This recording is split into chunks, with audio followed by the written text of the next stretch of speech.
everyone. We're going to start the stream now. All right. I'm going to just pull in Zach because, you know, that's who is joining me today. And hi, Zach. Okay, you're on the screen now. I don't know if you have the Twitch stream pulled up, but you can see yourself. Okay, good. That's all I wanted to double check. I realized we hadn't verified that. Anyhow, so today Zach and I are going to work through a piece that he wrote, which is called using Python and Flask to manage a queue via SMS. But a queue, Zach, I feel as though it is a that's a word that we don't use very often. A queue's just a line though, right?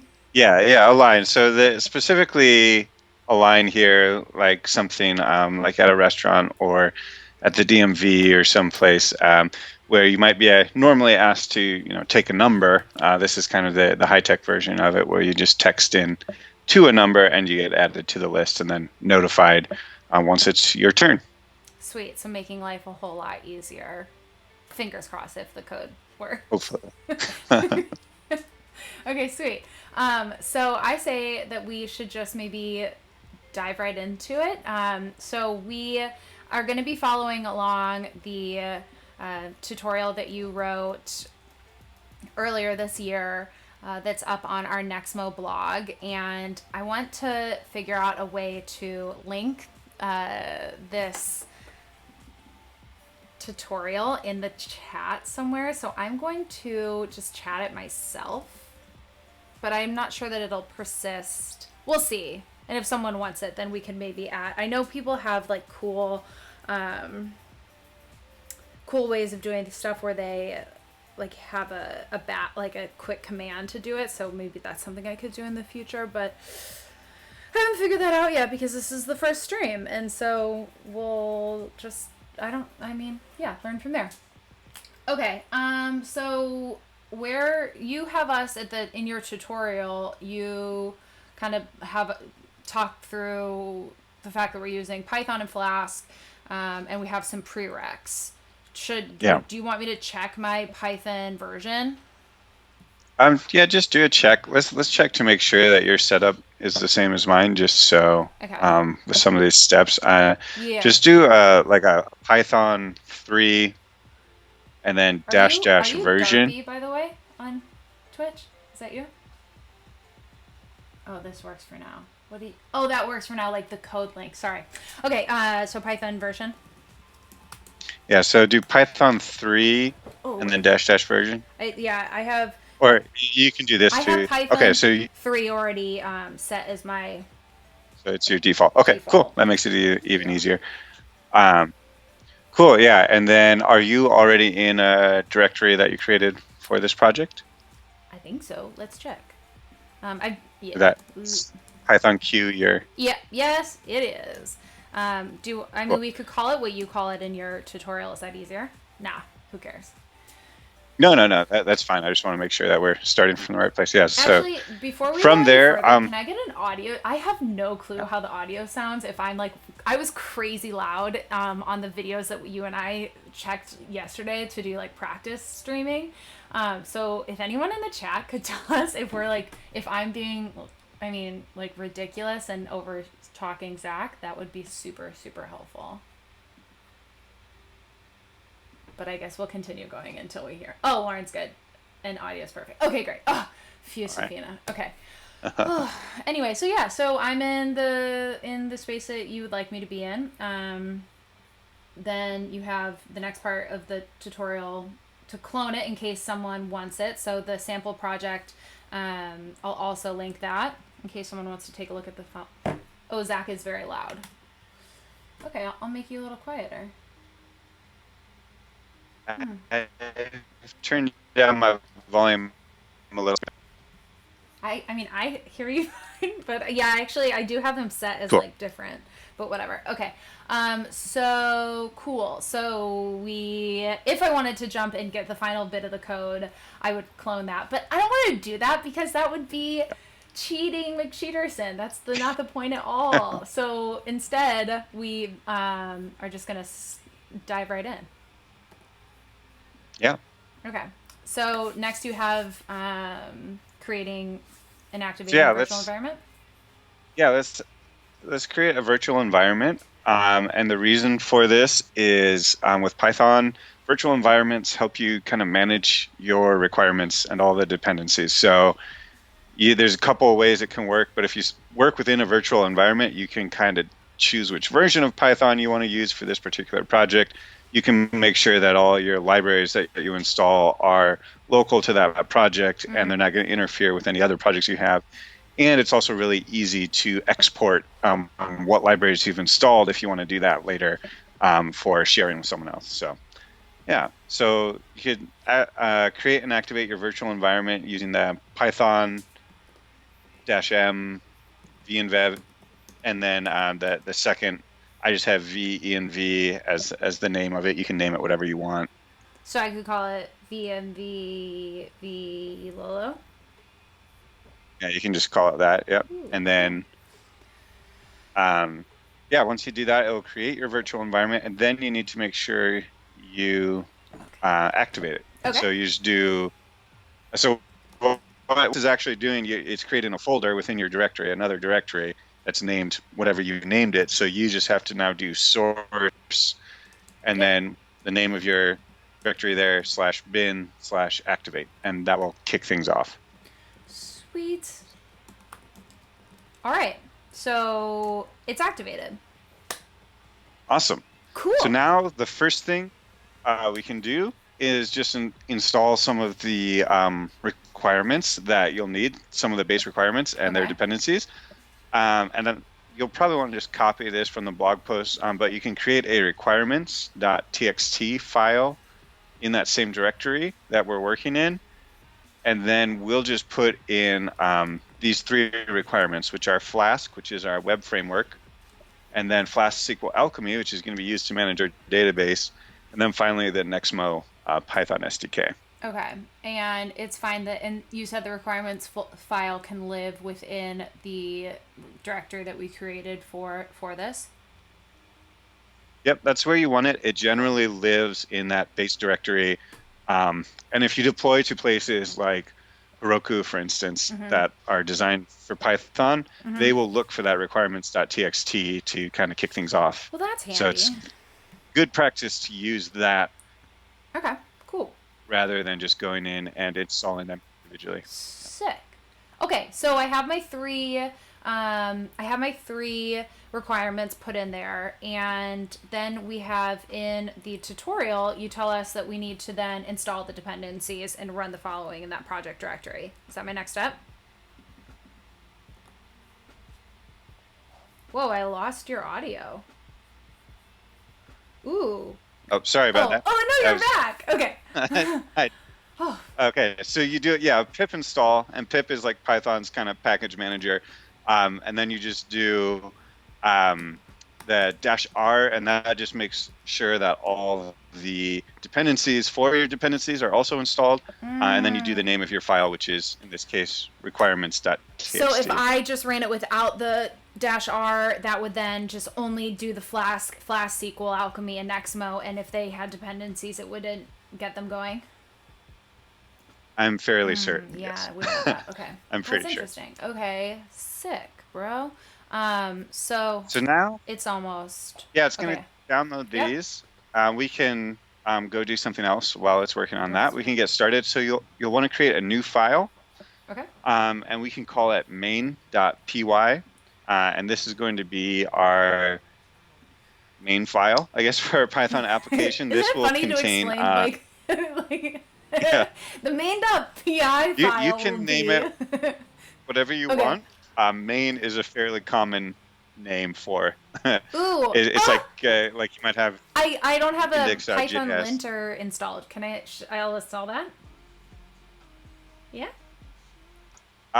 You won't need it. Okay. It will do some formatting for you without it, but you can if you want. Oh, well, I X'd out of it. It's gone now. That will be useful when we're all done. It can go through and check for anything that you are like any inconsistencies with, whether it's syntax or best practices and stuff like that. But, Okay. and And as someone in the chat pointed out, -r means it loads it from the file. So we're using that -r and then pulling from the requirements.txt. So I was incorrect about the dependencies thing. Yeah, Lorna asked, hi Lorna, thanks for joining. That she says, well, actually, they're just talking about it, about if it's a, Yeah. yeah, you guys can, it seems like y'all can Yeah, and handle again, that. requirements.txt, a common convention. It is, especially when you're deploying to like a cloud service like Heroku or anything else that uses a build pack and tries to automatically just install your dependencies for you. They'll often look for requirements.txt to know it's Python. So you don't have to do Interessant. that if you're controlling the deploy, but if you're using it, if you're deploying to some of these like cloud services, Right. you might need to call that. The more you know. Cool. All Yeah. right. So Heroku, for instance, requires it to be called requirements.txt. And we like Heroku. Yeah. They're a friend of Vonage Yeah. / Nexmo. So. Cool. So, All right. Now we're back to what we're gonna gonna in our do main here, file.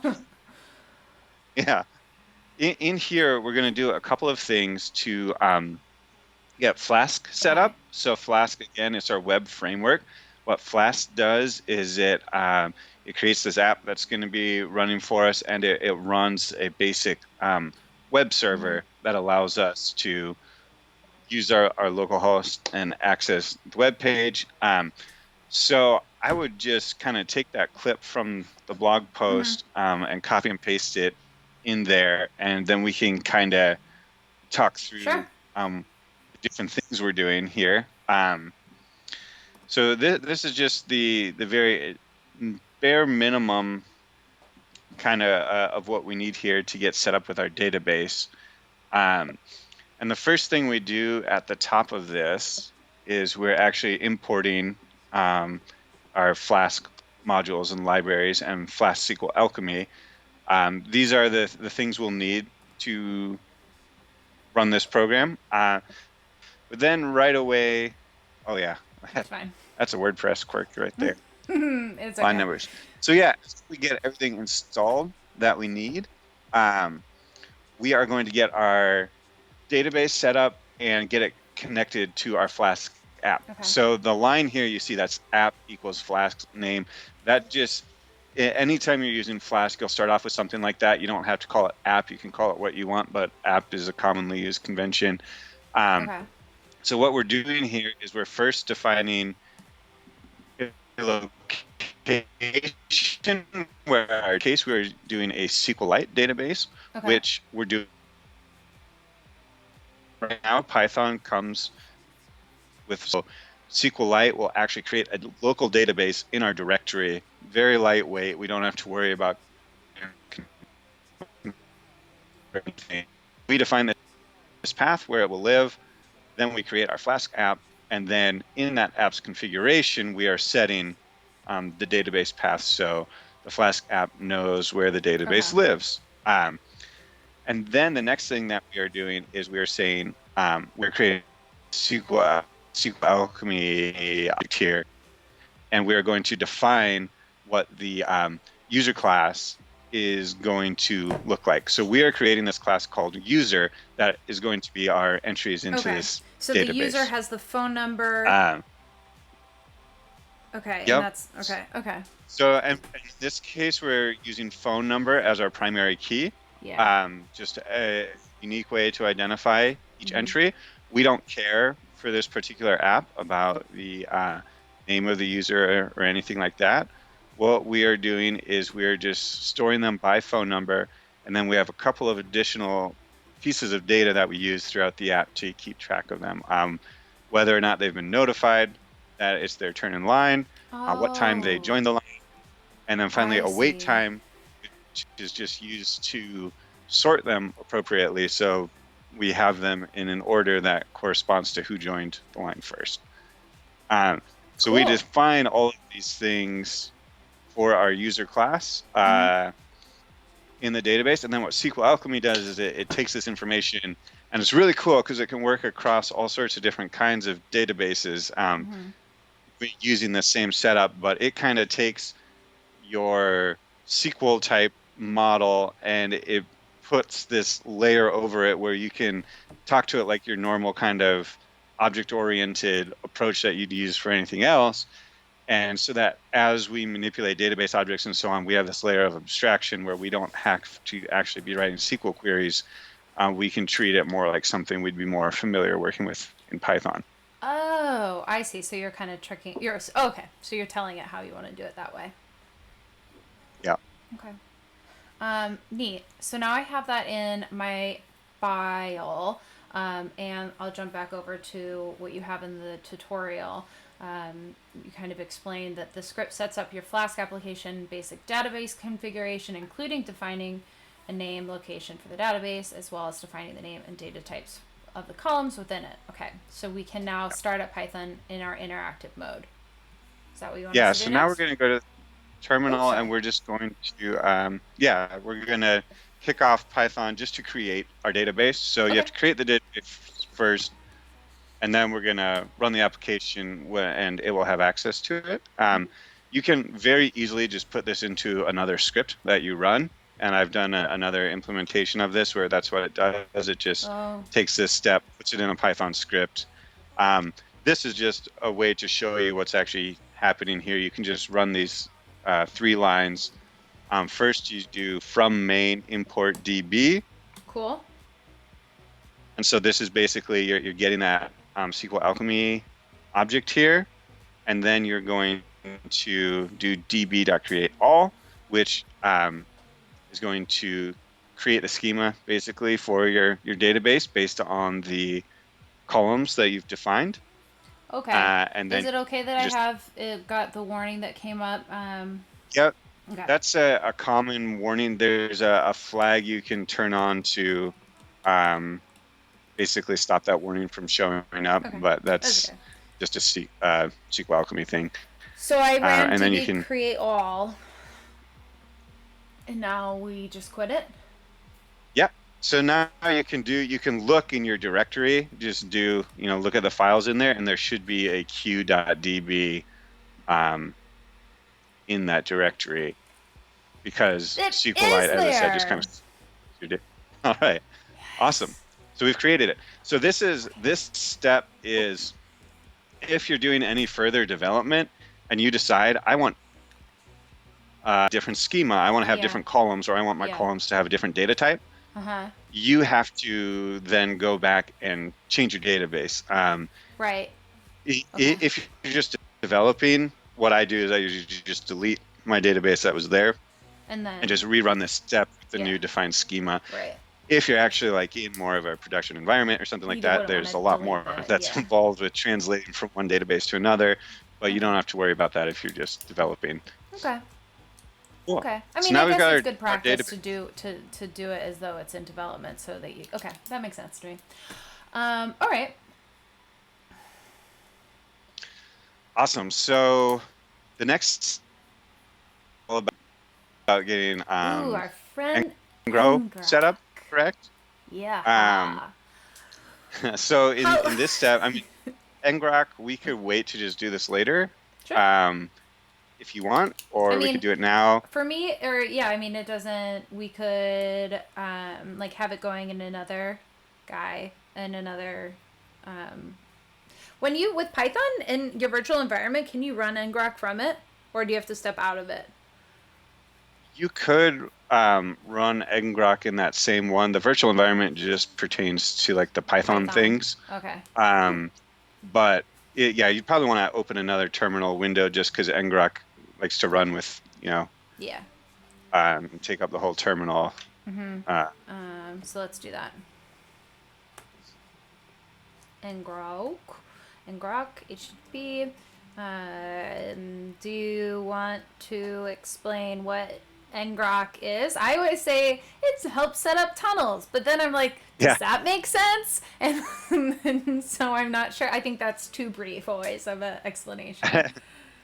The basic thing is that it's something you can run on your local computer to allow someone to publicly access your local web server. Right. So it provides a public facing URL.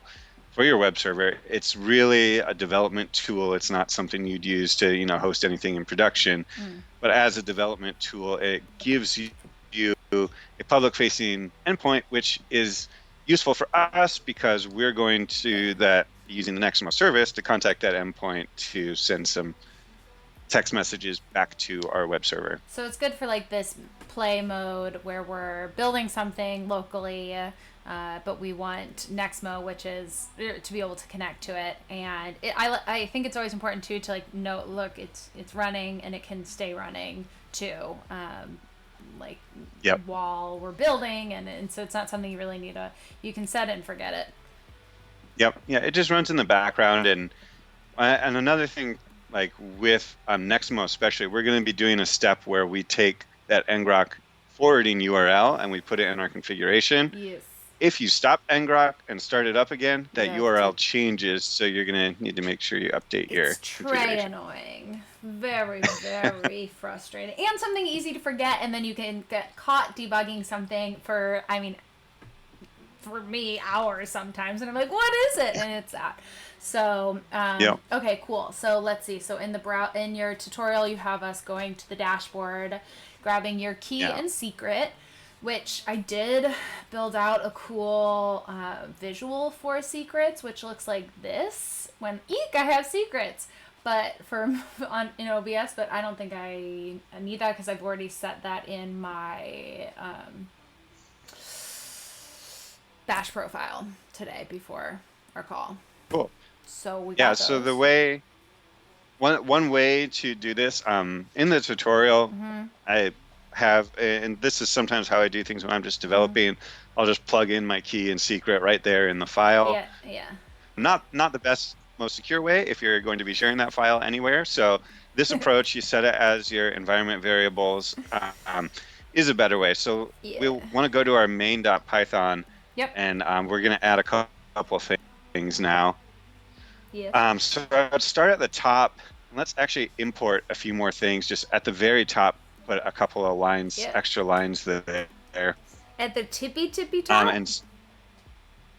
At the very, very top, we'll do a couple import statements. Okay. We've got like from OS. Is that what the one's going to be?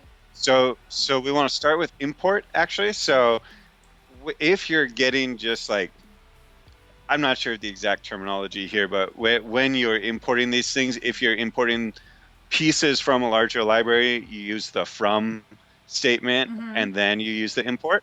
But for a couple of ours, we just want to use import. And that's, so we're going to do import Nexmo on the first line. And this is just the Nexmo SDK that we solved before.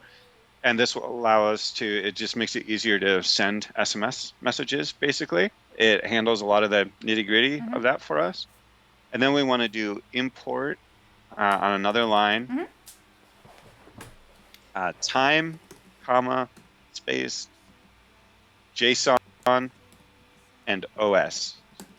So these are just three more standard libraries that allow us to do some functions later on, handling the JSON formatting, and then OS will allow us to pull our environment variables. And so then we just leave that. Okay. And you can do this either. There's different ways to format it. You can do it one line for each of them, or you can just do the comma splicing, but then I saved it and the linter took over. Oh, that's crazy. Robots.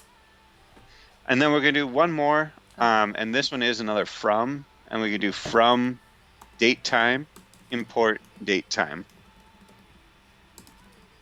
Cool. And then that again will be used. That one's really used to handle these date time objects when we're looking at when someone joined the line and we're doing calculations to see how long they've been in line. Yeah, okay. So do we have to install them at any point? No, so these are all the ones we've added here. We've either already installed, like Nexmo, or all the other ones, time, JSON, OS, date time. Those are all Python standard libraries. So that's why you didn't see them in our requirements file. Cool. And so then we have to now pull in our key and secret from... Yep. Okay. Cool. Yeah, so just after all these import statements, before that, a DB path, you can just do these lines where you have the constant nextmo underscore key, Okay. and then you'll want to do equals. Like that. So next one. Oh, uh, yeah, Yeah. and then nextmo underscore key equals, and then you want to do os dot environ, and then square brackets, and you want to have your key or in single quotes capital nextmo underscore key if that's the name of That I the called environment it. Yeah, yeah, variables. yeah. Yeah, exactly. Okay. Cool. Yeah, you've got it there. Does that look Awesome. okay to? So that pulls in everything from the environment, so you don't have to worry about having it in this file. It allows you, again, if you're deploying to somewhere like Heroku, you can define those configuration variables in the Heroku dashboard, and then your program can just pull them in, so you don't have to deploy this with any sensitive information in there. Yeah, the It'll chat was change it easily. discussing hard code. Of course, we wouldn't hard code and upload or push secrets, so that's a good reminder. But yes, so okay, we've got that handled. We're all set for that. Yeah, and as mentioned there, the .env library is a really great way to handle it. That's another way to do it. That's what I've always done, but and then I like this way too. having git ignore or your Docker ignore, making sure you have your .env file in there is always great. Yeah. All necessary things to discuss again, though, and remind or refresher, I feel. Yeah. Okay, cool. So then underneath it, I have to call our girl Nexmo, right? This is the moment. Yep. Okay. Yeah. So now you just initialize Nexmo. You're creating an instance here of the Nexmo client, which is again going to handle our SMS communication, sending out SMS messages here. Okay. And then I pass in the parameters of the key and the secret. Yep. Okay. That makes sense to me. Okay. All right. Cool. I feel like I want to have a party break, but we're working, so I can't. Okay. Just moving right along.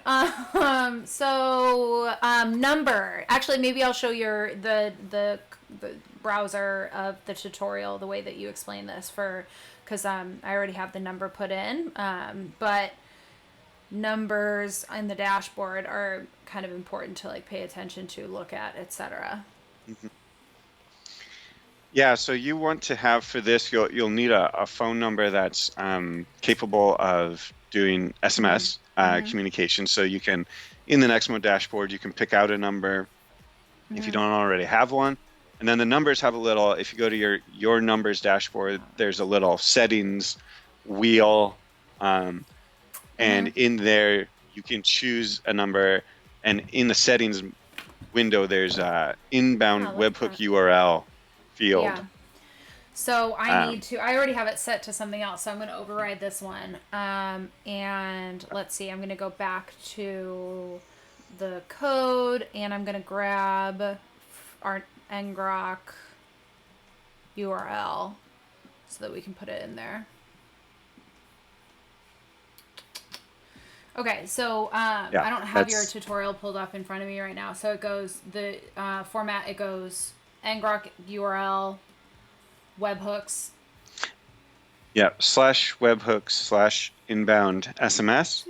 And that's just convention. You can have it named whatever you want. This is just, we're doing it by webhooks inbound SMS, just because that's kind of how we have it in some of our example Python documentation for Nexmo. So it's just keeping it consistent with that. You can name your incoming webhook whatever you want. Yeah. We define the route names in our program and what functions are related to those. Right. So this is just what I've used It's convention, for this example. For like next mode Yeah. next mode defined convention. And we're just doing SMS right now. It has the option for voice, but that is, as we said, I have it currently linked to another application. Does that matter? That's a good question. Maybe we could unlink If it. you have, so this we should probably unlink it, and but it does say these settings will override anything you have in the application. Oh, really? So it should still work Okay. this way. But if you want to just make sure there's no crossover there. Now I've forgotten what it just said it was linked to. I'll look. I'll go back. QR code. Oh yeah, that's an old one. Let's get rid of her. So I think the way to unlink it is, and this is a beautiful new dashboard that we have, so we should note that QR code Lauren. Ooh, looks like I have. Okay, I think.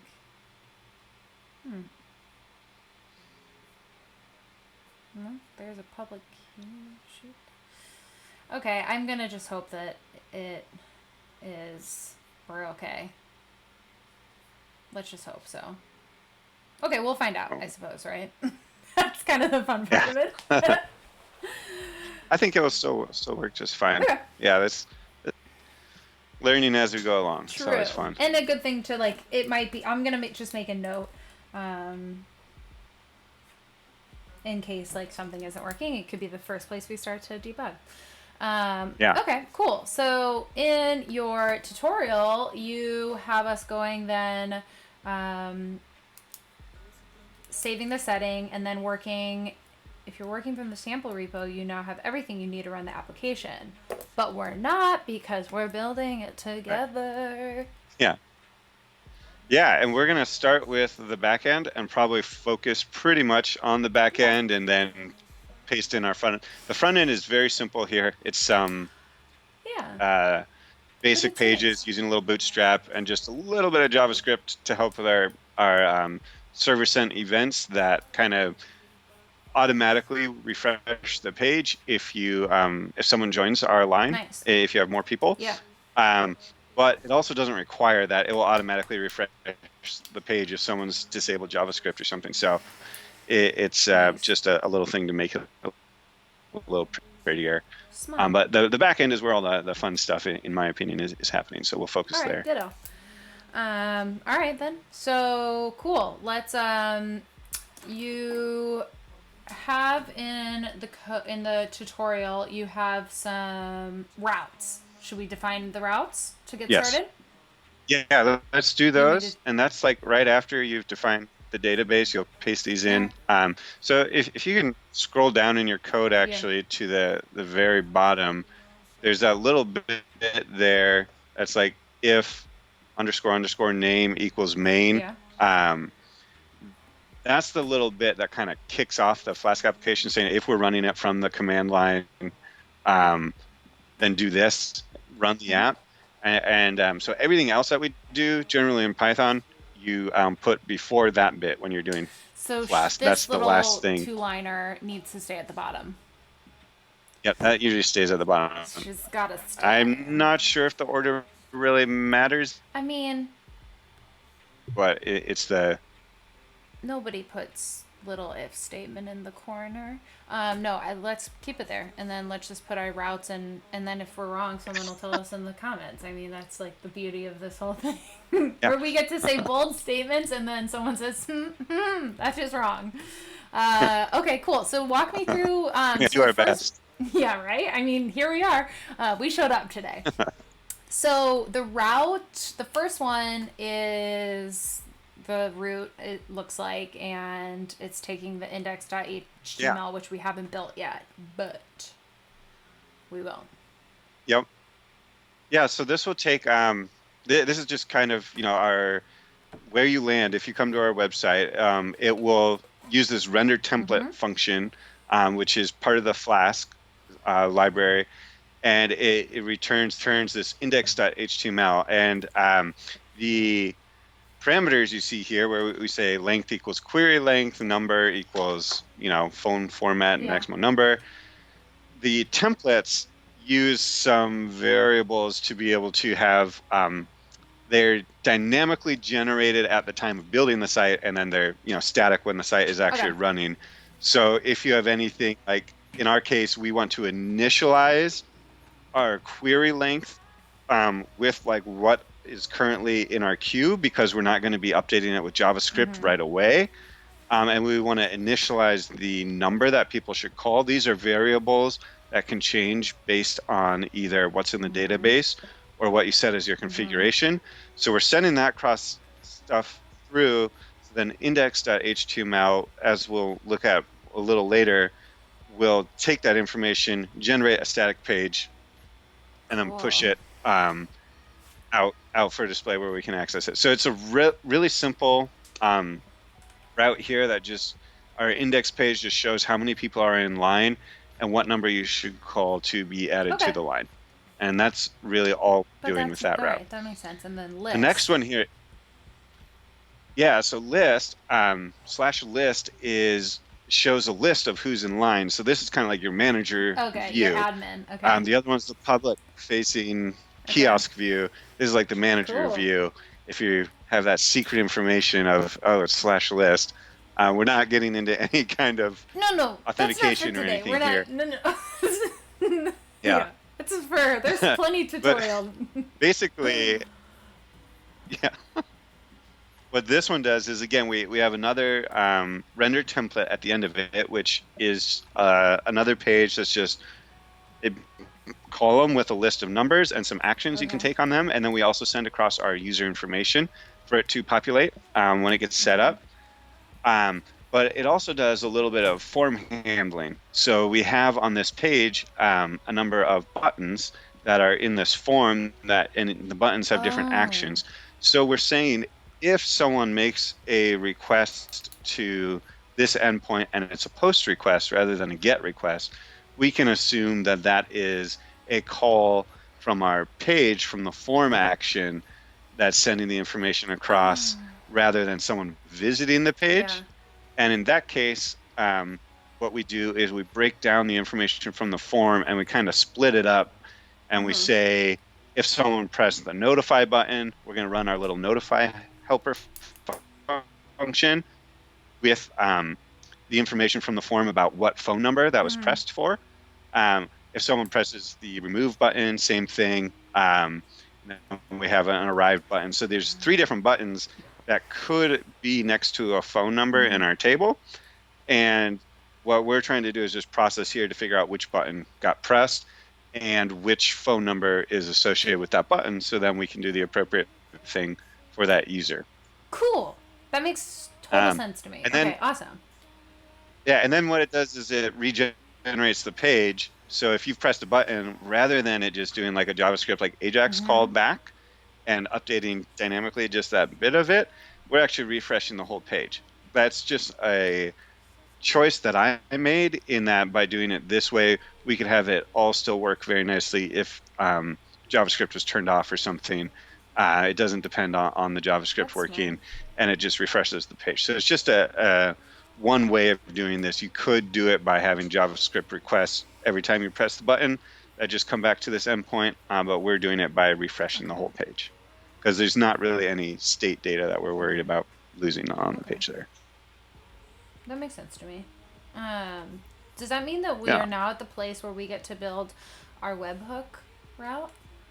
Now that we have those two? Real? Yeah. Basics, and now, yeah, we build our web. Not for there's no web page associated with this one. Yeah. This this one is just to handle the incoming text message. Okay. Okay. So, this is the same though as the other where you're saying the get and the post.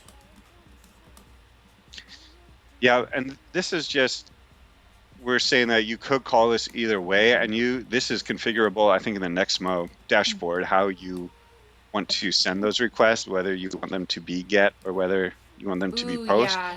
We just set it up to work either way.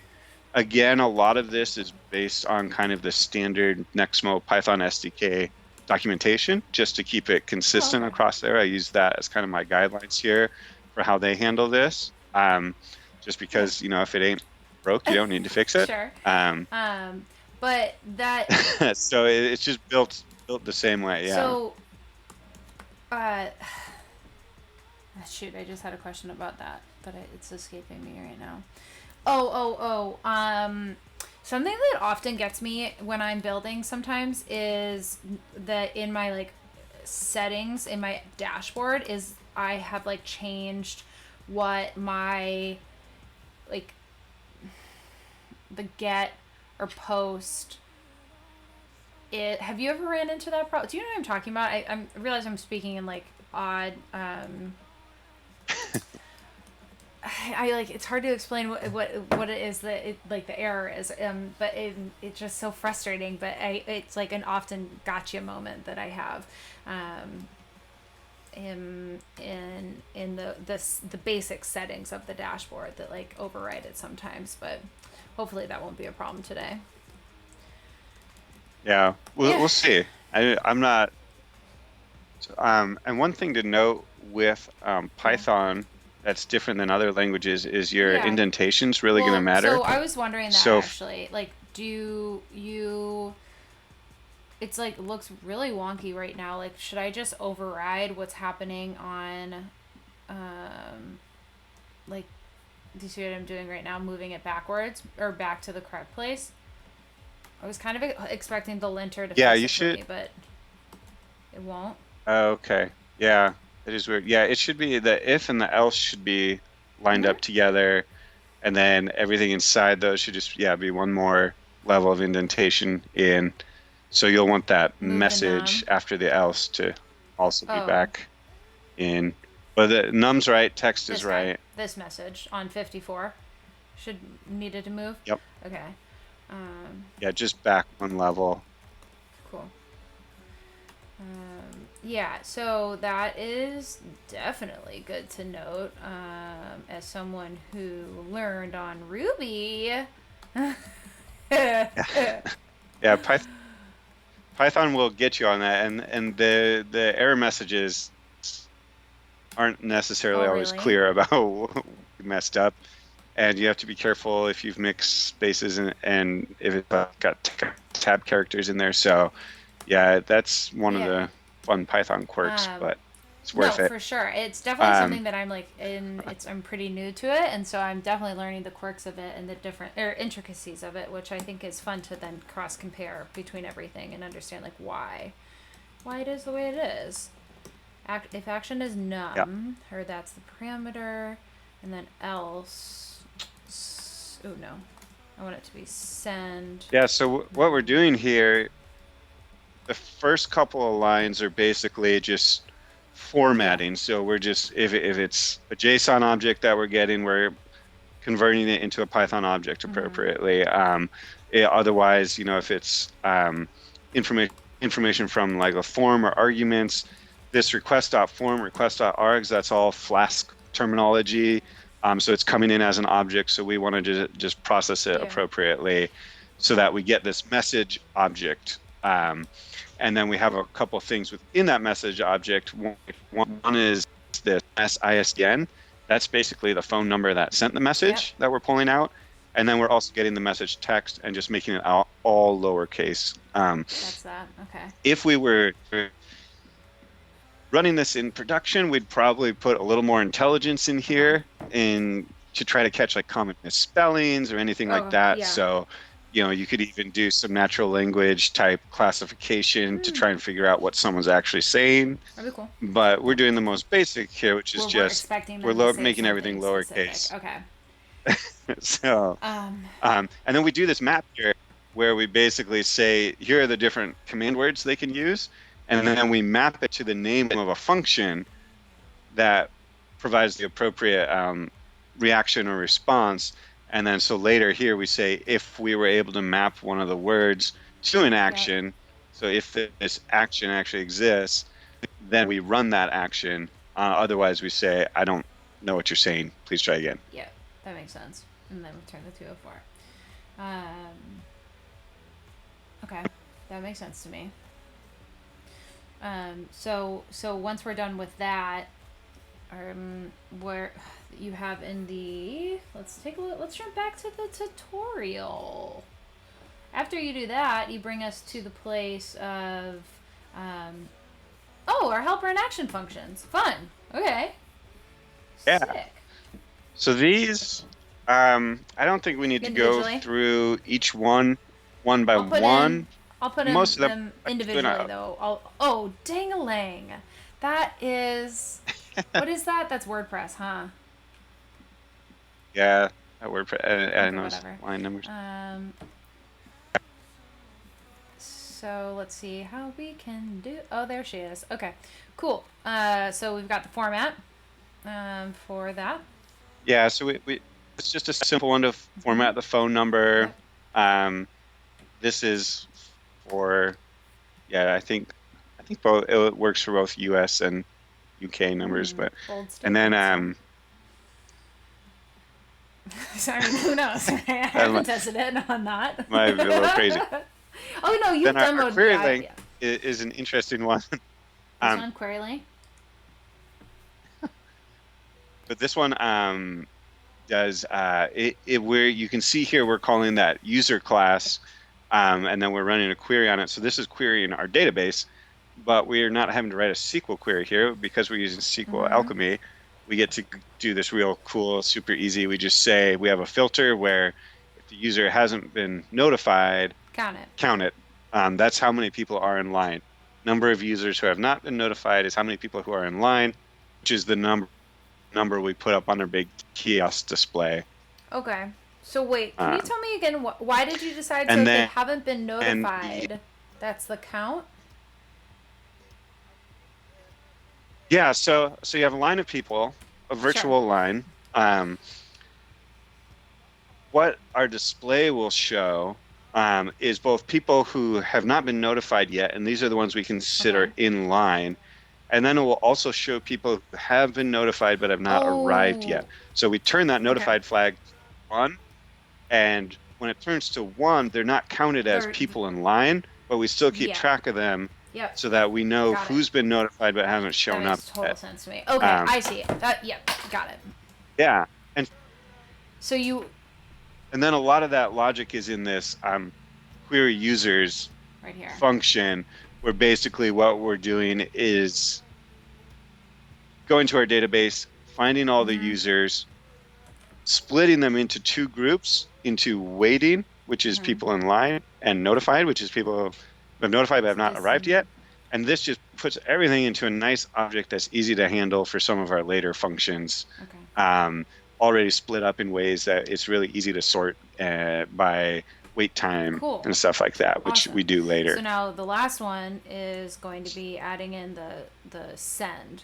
So using Nexmo from the Nexmo number to the number that they submitted it, we're going to tell them something, either that they're ready, or Yep. Yeah, so this is just a general purpose for sending them any messages.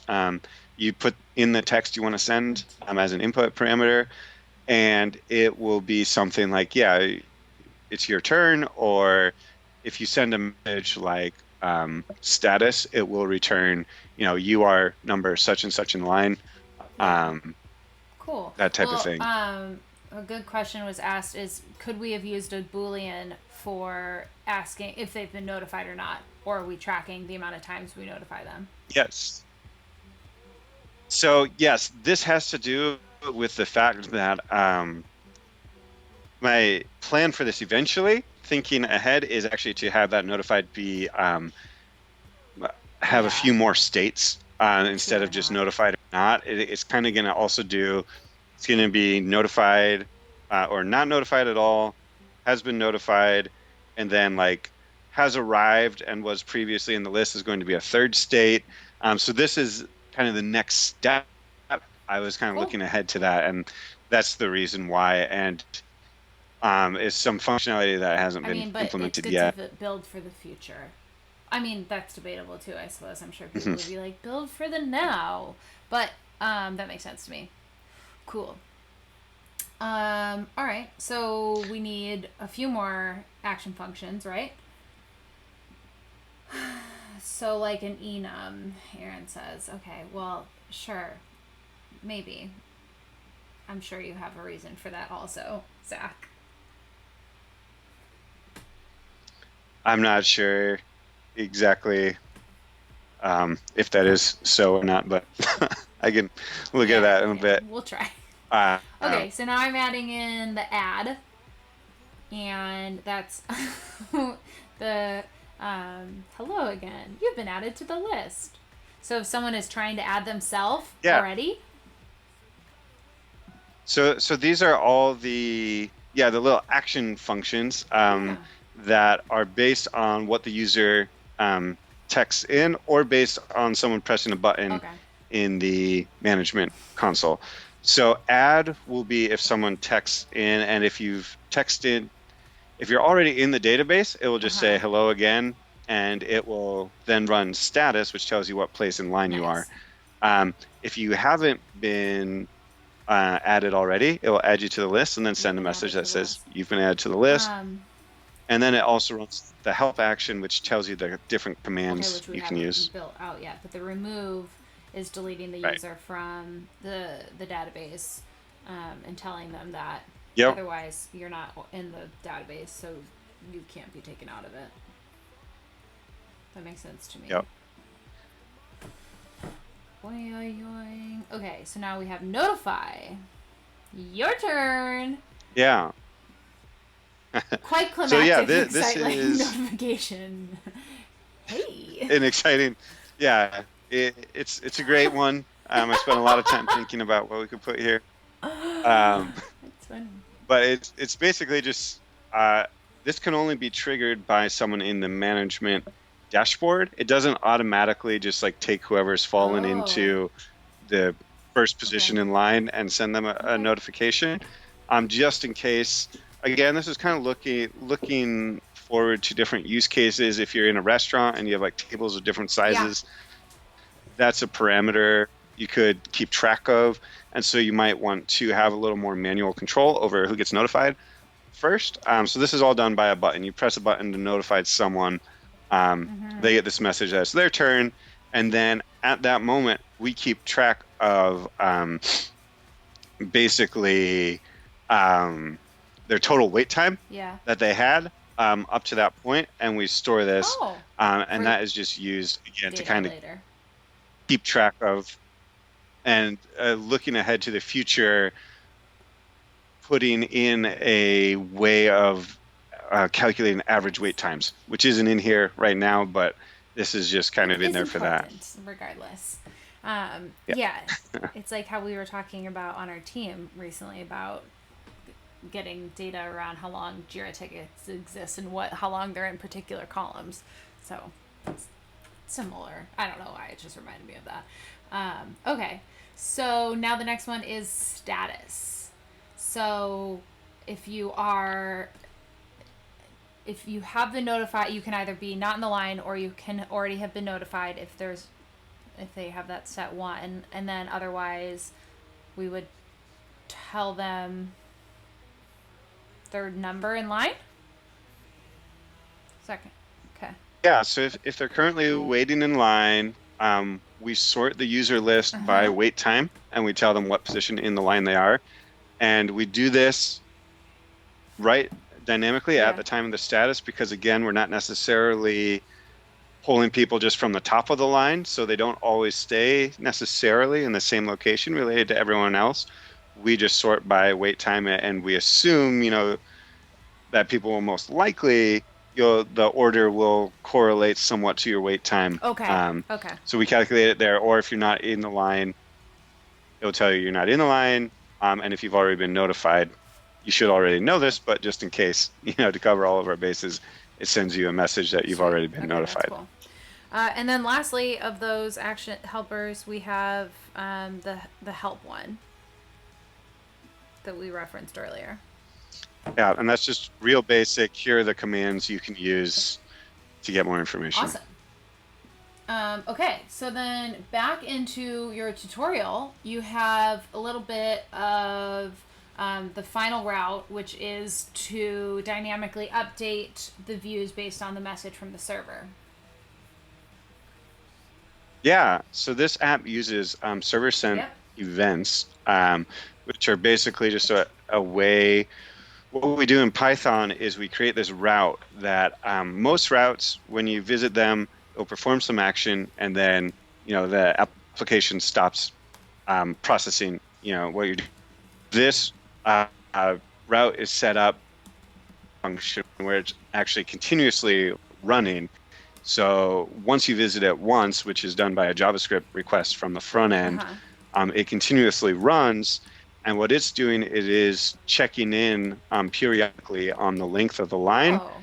and seeing if the length of the line has changed at all. And if it is, then it's updating the dashboard with the new number of people online, but also it updates the part of the dashboard that has the actual numbers listed with any new numbers that have been added.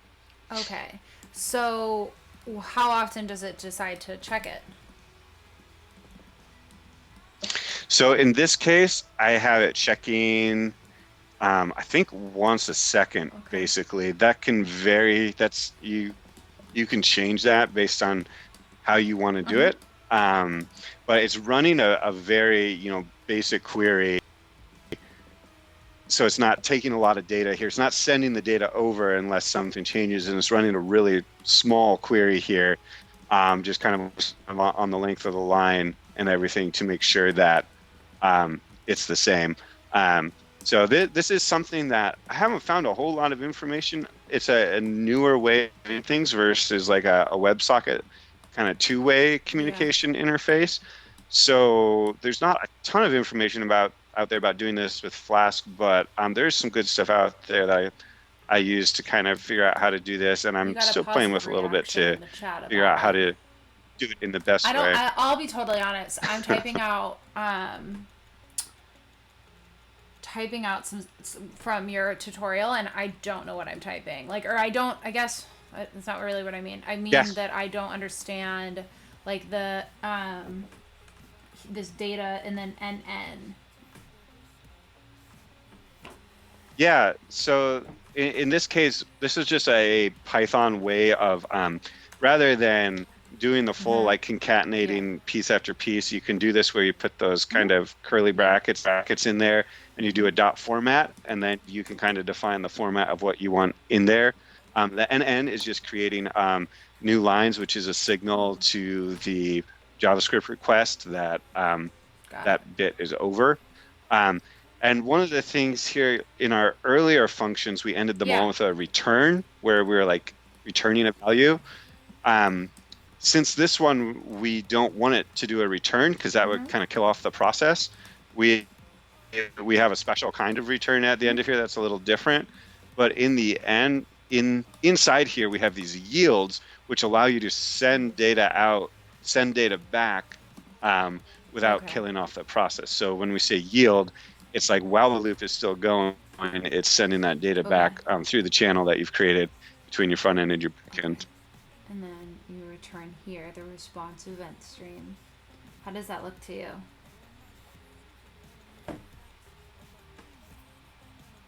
That's right. Okay. Okay. Is there Yeah. before? So now in your tutorial, you have ready to just like pull in some front end, which I assume I'm just gonna like grab that and copy and paste it in. Is there a way Yeah. to? Do we want to check to make sure things are good for now, or should we just put this in? Let's copy and paste. Create a new directory called templates, and we will go ahead and paste in these front end things, and that will allow Yeah. us to just real quickly see if So in everything my seems to be templates, you want an working. index.html, I assume. Okay. Yep. And then I'm gonna grab from your And tutorial. then Oh yeah. a list.html as So well. this is Yeah. all coming from your tutorial, and then we also need in here list.html. Cool. And then in that, I'm gonna pop in some more. And we're definitely like rushing our way through this, but hopefully it's pretty straightforward. Like people can dive into the tutorial and kind of make sense of how you're organizing that. But for now, it's good. I Yeah. think I'm glad we stayed in the back end and talked through those actions. Yeah, the only thing here that's even slightly Yeah. complicated is there's script functions that are just the partner to that Yeah. stream route that we created. That just when the page is loaded, they make a call back to the backend to set up the stream, which keeps things dynamically updated. Exactly. Exactly. Relatively straightforward. No, yeah, that's Okay. good shout. All righty then. Should we give it a shot? Yeah, let's give it a try. See if it works. All right. So Let's run. if everything is saved, now we do Python main.py. Uh-oh. I have bad syntax on 172. Do do do do do do do. This is the fun part. This is the fun part. Oh, okay. So I would. It's probably a nation. New line length. Oh yeah. Oh, this should be Those two need to be indented. That should be a params instead of, and then this one should be. Wait. What am I doing? I'm looking at. There should be an. I think we're. I'm gonna just copy and paste. Wait, no, I can. Let's. Yeah, we're missing really that. We're missing one line and call it indents. Yeah, we're missing like a bunch. I must have been just like so this. Oh. Okay, I see what's happening. And like an if statement. I'm missing a lot from this. Yeah. I really don't know what happened here. Okay, I need query length. That's a hard word to spell if you think about it for too long. And then we need it to be an if new line length does not equal line length. It needs a doodah there, and then it needs an indent and an indent. Line length and right. the yield one and then should be. Time needs to be with if. And then time should be lined up with the if. And what about my return? She okay? She's lined up with my def. That should be lined up my with. Second. Yes, okay. with that second def. Yep. Mm-hmm. Yeah, because the internal one, we have two functions here, and so the outer one is one that continuously loops, and the inner one does turn, but it's just returning that stream. Okay. Yeah. Okay. Okay. That looks right now. Yeah, let's give it a shot. That was interesting. Okay. Oh no! Nexmo key. So my environment variables that I thought I had set up correctly. Well, we're at Safina. Hold on, I'm gonna make my terminal a little bit bigger. So it doesn't know what my key is. So yeah, we might just have to reset those. So There you are. So is this in my line 16? Do I have that written correctly? Where it's just the. Do I like? What am I asking? Yeah, no, that's exactly how I have it. Okay. So That's I'm gonna get the correct. opportunity to turn on my secrets page. That means, right? Because because I need to, okay, I'm gonna turn it on, but I think the audio still is going for it, so y'all can hear what I'm doing. But the reason the secrets are on is because I just can't show you what my key and my secret are because those are secrets, and that's the whole point. Have you restarted your terminal since updating your bash profile? No, I haven't. But I don't want to restart my terminal because I have my ngrok going. So, alright. That means I'm going to just put... So Zach, question. Can I put my... Can I put my secrets in while I have my Python environment going? Yeah, I think you'll want to do it that. I don't know, I guess, Let's if it find out. affects it, but Okay. let's definitely do it with it Okay. that way because that will be, That would be yeah. better. Okay. Do do do do do do do do do do do do do do do do do do do. Oh shoot, that's wrong. Oh my gosh. Okay. Sorry. um okay. I feel like I really messed this up. No, no, no. I'm not going to have that self-talk. That's not going to happen today. I'm going to have positive talk. This is a very normal point for things to. For sure. This is like always, I'm not going to say always where I get like a moment, but I look forward to the day in my life when I don't have it.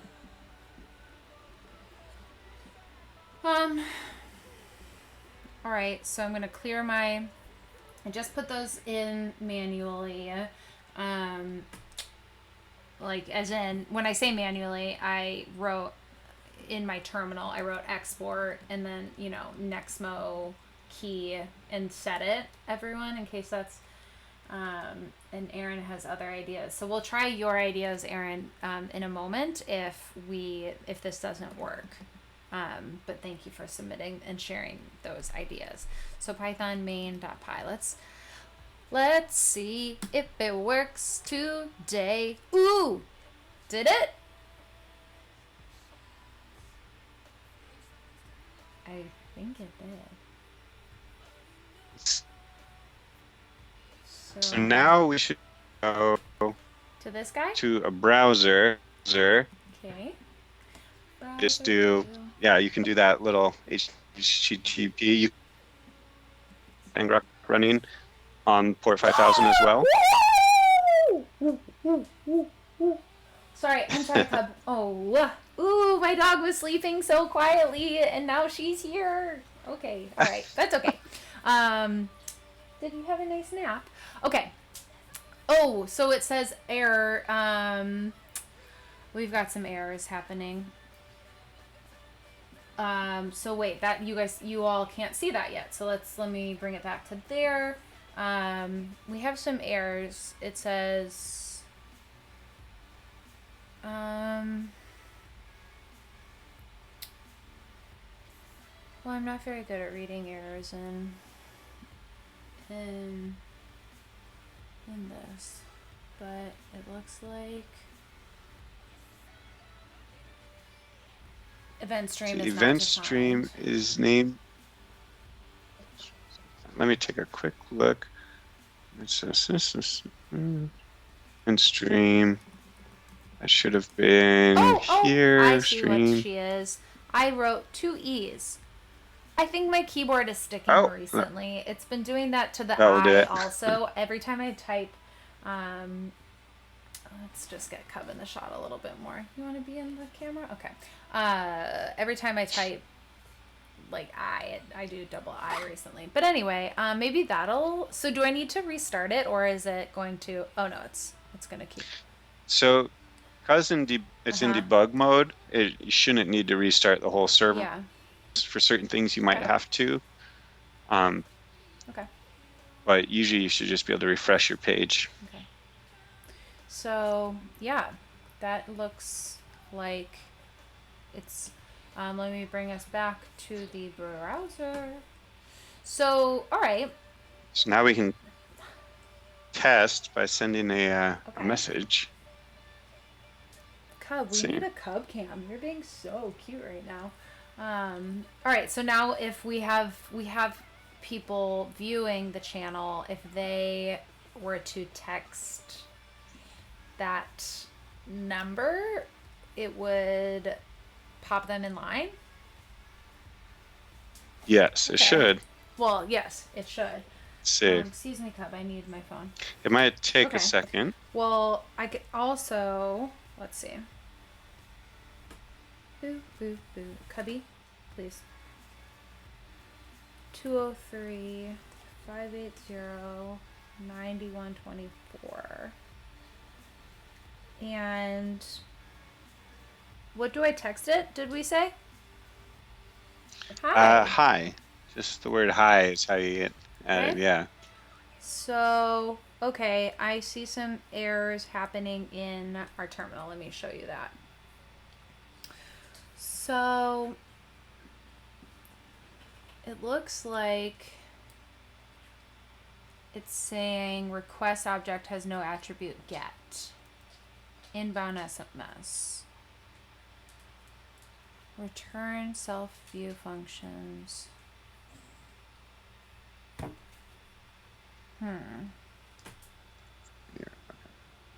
Yeah, request object has no attribute get. So that's interesting. Maybe that means that dispatch request. I wonder.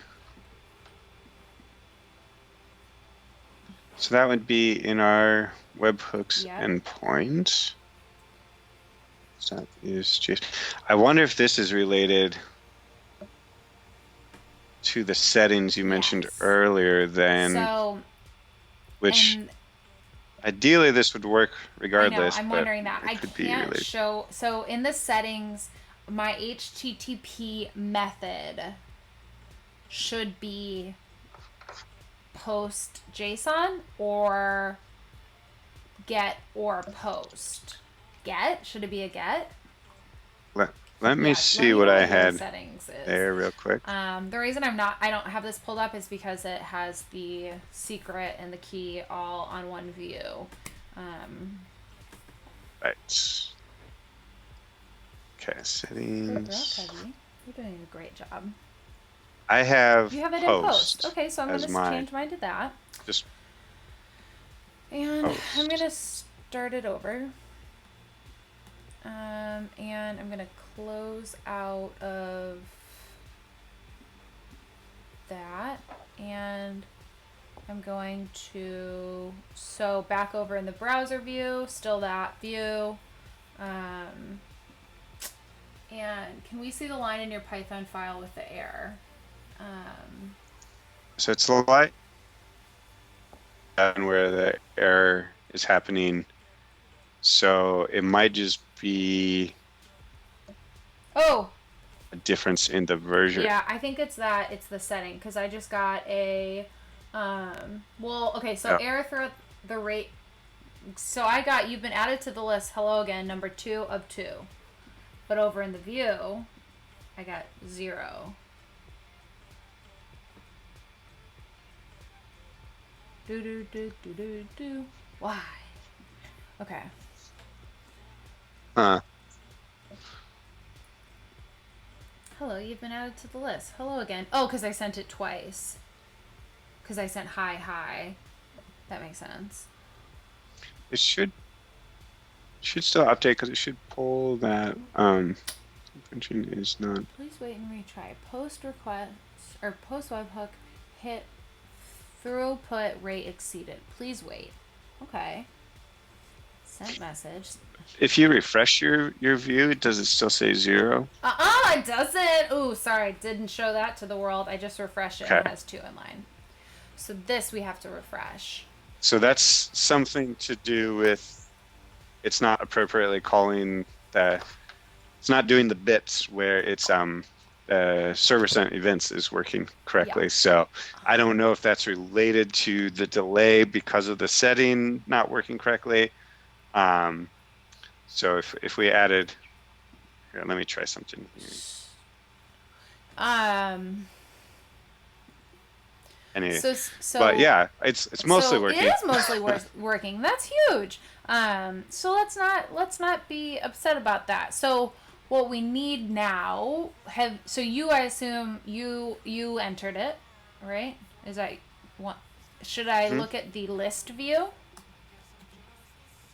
Yes, let's look at the list view. Okay.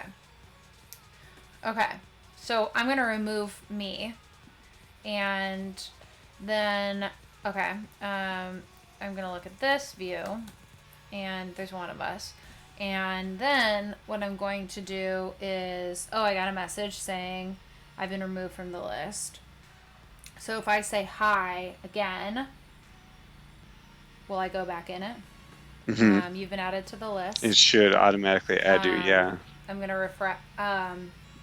So let's see. I'm going to refresh this guy. Okay, there's 2.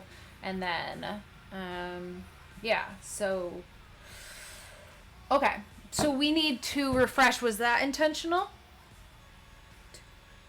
You shouldn't need That's the to part that you're a bit refresh. confused about?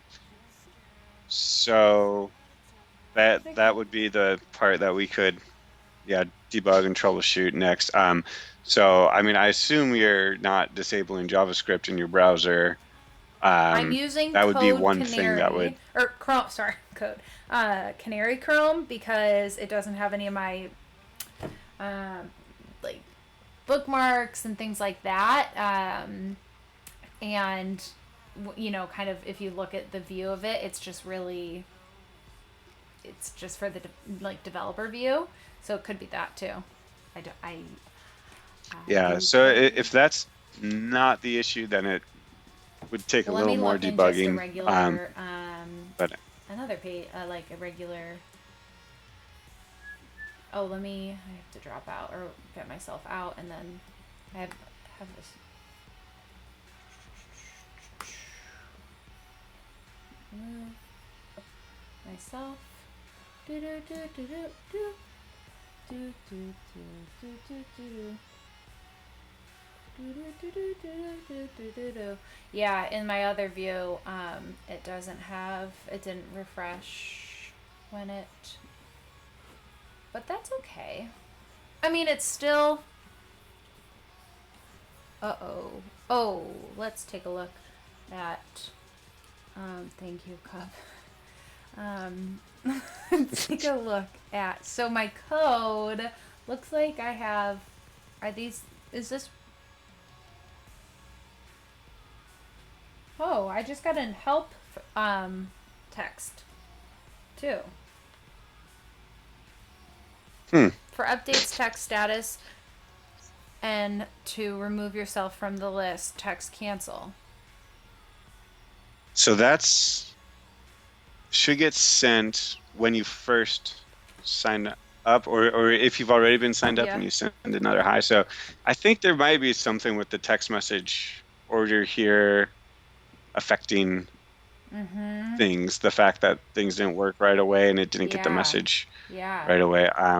So if we start it all over, it might work appropriately. Start the whole? I'm not sure. Start. Just remove everyone from line and then try and add again. But there might be something else going on here. It looks like there's a error coming up here. That's related to what might be happening.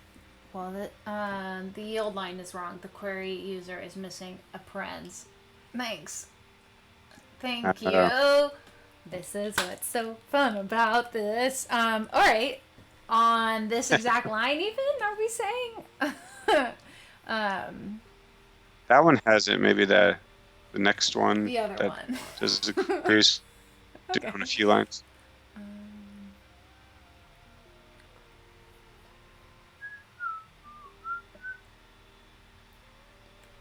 Yep, lower. That one. Yeah, that would be it. I'm line 175. There it is. Oh, so this one needs to be that? 175.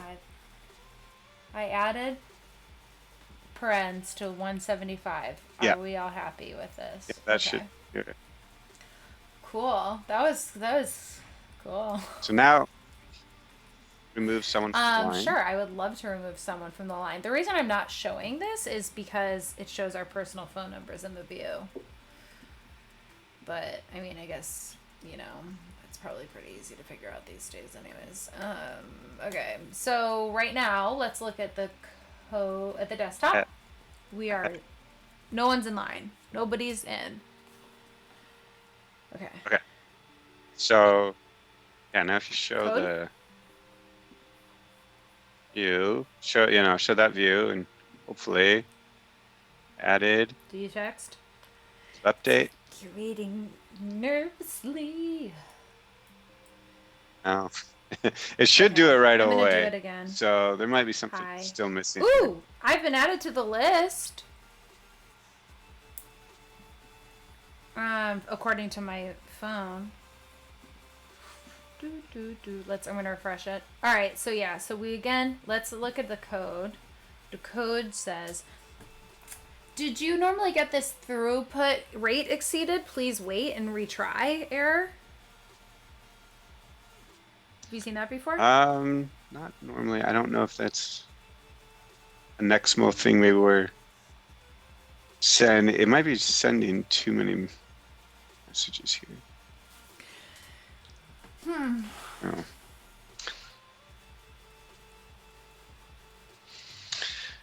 Yeah, I'm not sure. This might be something we need to debug offline. It might be a little more complicated. I don't know. It's almost there. And the beauty of it is, it's a working app. It still works. Yeah, mostly. Right? Like, look, I wanted maybe in future streams I'll do a good job of stating the goal at the beginning, so then we can like checkbox it in the future at the end point. Because like I feel like now oh my gosh, we're missing a backslash. Oh well, all right, that's true. There you go. Is that better? Now in the two ends, wait, what? I don't think they need that. Really? Yeah, did it not? I wonder if that's something that got stripped out in WordPress. WordPress for the lose. I mean, so where does it normally go? Or where should it go? So before each N, there should be a slash. Before each N, in both... Wait, no, that's not a backslash. This? Yeah, in both cases. And then both in online 172? Yeah, those got stripped out. Yeah, or 172. Sorry, or wait, let's see, 170 and 175. Yeah. Okay, so save that. Okay, so... Anyway, I think let's just let's pause and say the goal of this video was for you to help me build a app with Python and Flask that would manage a query. And we did that, right? I mean, if we look at the view of our desktop, we can locally visit this and see that there are 2 people in line, and that's really cool. And so we did it. Now we're just being finicky with it. What is the way for me to, what was the command to send? I would say cancel if I want to get out of it. Yeah, although we might look there, I think those might have been slightly misaligned in the mapping in your code. You should be able to say cancel, but it said number 2 of 2 in the line. Okay, so it's doing status instead, so there may be a typo there. Lauren, in that section. All the typos. You do not deserve to be doing this. That's normal, though. No, sorry. That was really not positive self-talk. I'm going to delete that from what I just said. Okay, so, all right. That means I just need to find where... So it's down in the webhooks route, the mapping. I recall. Do you recall? Long ago. Okay. Hi, help, cancel. Cancel status. This part? So cancel should be remove instead of status. And then there should be another line that's status. That makes so much more sense. Cool. So... You might need to refresh your browser and then try to see if the streaming isn't working. Okay, that's a good idea. Let's try it. So let's go to the browser and refresh my browser. Wait, like that, just doing this, right? All right.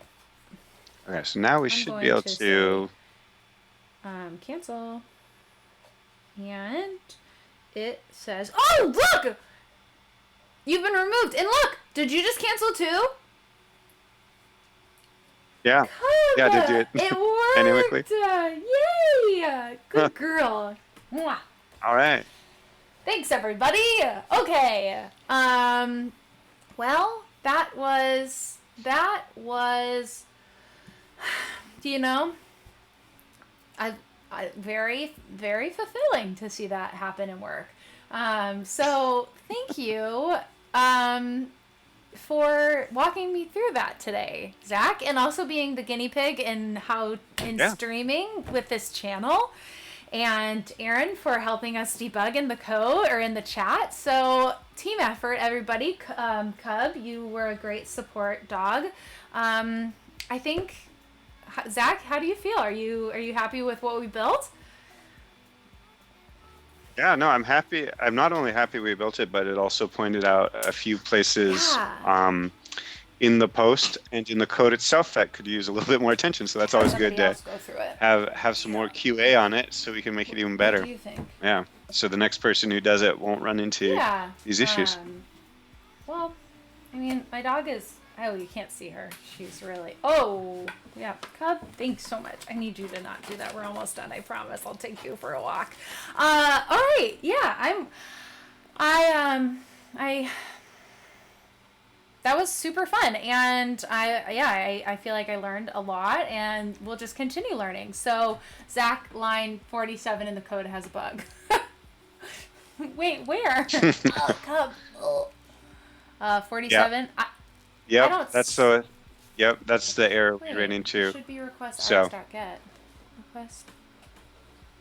What are you talking about? I don't have. Okay. Wait. Easy fix. I'm looking at my code. Is he talking about your? That's related. To... yours. Yeah. It's related to that issue we had where it should have worked where you sent by post JSON, and it didn't, because there's a bug in that line that's processing it. So I will update that once we get off this call, and then it'll be. Well, I apologize for making more work in your life and adding to that. No, it's great. That's good for everyone. It's for fixed. Sure. Cool. Well, that's all, folks. Let's go raid a channel all together. Let's see who's on. Oh, none of our people. None of our folks, so we won't raid. That's okay. All right, then we'll just end it. And thanks everyone for listening and watching and participating. And we'll be back next week learning something new. Thanks, Zach. All right. All right. Bye. Yep. And offline. And offline, Cubby. We're going offline. Cubby. Oh, okay. And how do we end it? Oh, we end it this way.